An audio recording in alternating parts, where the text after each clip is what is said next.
कराची में गैर मुल्कियों की गाड़ी पर खुदकुश धमाका, 2 दहशतगर्द हलाक, सिक्योरिटी गार्ड जख्मी।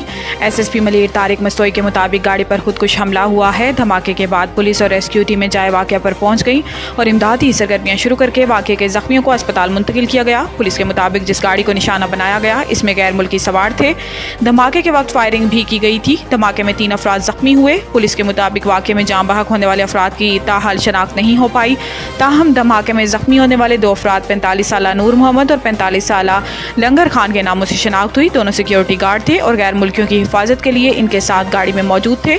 पुलिस का कहना है कि धमाके का निशाना बनने वाली गैर मुल्कियों की गाड़ी के करीब मोटरसाइकिलें भी मिली हैं। धमाके के नतीजे में मुतासरा गाड़ी के अगले हिस्से को शदीद नुकसान पहुंचा। पुलिस के मुताबिक खुदकुश हमले का निशाना बनने वाली वैन में 5 गैर मुल्की सवार थे। वैन में सवार तमाम गैर मुल्की महफूज हैं। गैर मुल्कियों को महफूज मकाम पर मुंतकिल कर दिया गया।